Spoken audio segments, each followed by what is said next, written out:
In the German capital of Berlin today, a man was critically wounded in a knife attack at the city's Holocaust Memorial. And the suspected attacker was arrested hours later near the scene with blood on his hands. All this just 2 days before voters go to the polls in an election dominated by concerns about immigration. The country is expected to reject the incumbent left-leaning Chancellor Olaf Scholz in favor of a center-right candidate followed closely by an anti-immigration party that has the backing of the Trump administration. Special correspondent Malcolm Brabant reports now from Germany. Magdeburg in former East Germany. 2 months have passed since the terror attack by a Saudi Arabian doctor who drove his car into a packed Christmas market, killing a 9-year-old boy, 5 women and injuring 300. The tributes have diminished, but not the grief of El Kapesh. Ich kann weinen, ich bin so traurig. I am so sad. This should never have happened. Absolutely not. Never. For anyone. Niemals. Für niemanden. There have since been 2 more Islamist attacks in southern Germany that have claimed 4 lives and driven Magdeburg street food vendor Diana Daum to despair. One attack after another happens. How far does it have to go? The attacks have galvanized support for the anti-immigrant AfD, the Alternative for Germany party. Jetzt ist Zeit für unsere Sicherheit. Now is the time for our security, says leader Alice Weidel. Für einen Neuanfang. Now is the time for a new beginning. While the AfD has doubled its popularity since the last election, it's expected to come second, but barred from joining the next governing coalition. All the opinion polls suggest that the centre-right Christian Democrats, the CDU, will win the election and lead Germany's next government. They've accused the outgoing left-leaning coalition of being soft on immigration.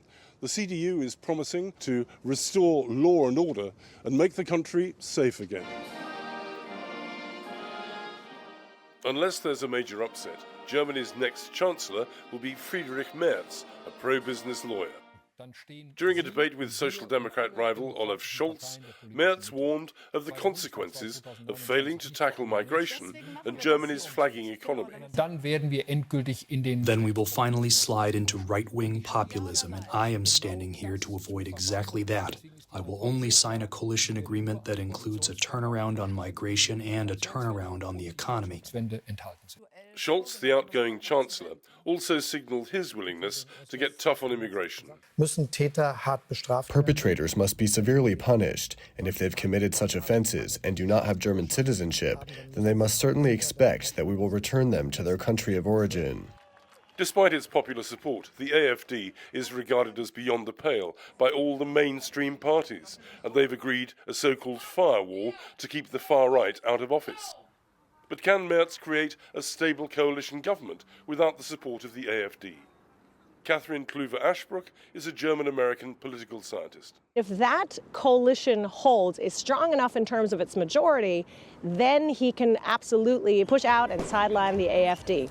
Now, is that majority going to be stable enough for the AfD to not hit the coalition with a lot of obstructionism and make their life very hard?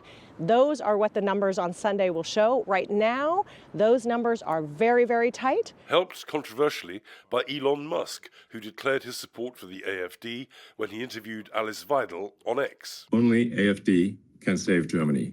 End of story. Yes, because you rightly said, there is a difference of making a law and then enforcing it. Then Vice President J.D. Vance entered the fray at the Munich Security Conference. What no democracy, American, German, or European, will survive is telling millions of voters that their thoughts and concerns, their aspirations, their pleas for relief are invalid or unworthy of even being considered. Vance's intervention played well in Magdeburg. We want to be heard, but we're not being listened to. The politicians up there do whatever they want. They lie to us and serve only themselves instead of serving the people. Sie nennen sich Demokraten. They call themselves Democrats, but behave in a way that is far from democratic in my eyes, especially because they always refer to German history. This exclusion and marginalization, we've seen that before. And it must never happen again to anyone, not even to the AfD. Auch nicht mit der AfD. But there was outrage elsewhere. We respect the presidential elections and the congressional elections in the US, and we expect the US to do the same here. Whether it's the defense minister or the chancellor or the president, but also average people feel highly offended by the fact that somebody would attempt to officially meddle in the way that they perceive the functionality of their democracy. But the AfD's deputy leader, Beatrix von Storck, couldn't be happier. How important is the endorsement of the United States Vice President? I don't think that this shifts the numbers, but it shows to our enemies that they maybe should be a bit careful and that we have got strong allies, we have got strong connections towards the United States and towards Russia. In recent weeks, there have been large protests against Germany's lean to the right. Actor and musician Herbert Grönemeyer. Unsere Demokratie wird heftig angegriffen. Our democracy is under fierce attack, be it from smear campaigns, disinformation, fake news, trolls, or from enemies of democracy in the parties and in the media, who do not just want to jeopardize our peaceful liberal coexistence, but destroy it. Nicht gefährden wollen, sondern zersetzen. Growing anti-immigrant sentiment worries 27-year-old Syrian refugee Ihab Sukaria, who fled Damascus 10 years ago to avoid being drafted. So I have a temporary status here in Germany, and once the war is ended, which is now ended, I might be sent back to Syria anytime. Sukaria was one of a million Syrians who followed the migrant trail to Germany nearly 10 years ago, when the then Chancellor, Angela Merkel, threw open the borders. A fluent German speaker, and he says fully integrated, Sukaria is currently unemployed and desperately looking for work to try to secure his future. I'm very scared to go back to Syria because Berlin is definitely my home. And I love it here. I feel comfortable, I feel accepted, and I blend in. But German tolerance is no longer guaranteed as this landmark election approaches, with an agenda driven by the buoyant AfD, supported by an unpredictable American administration. There's a trust chasm right now between the two sides of the Atlantic that is as deep as it ever was in the history of this relationship over 80 years.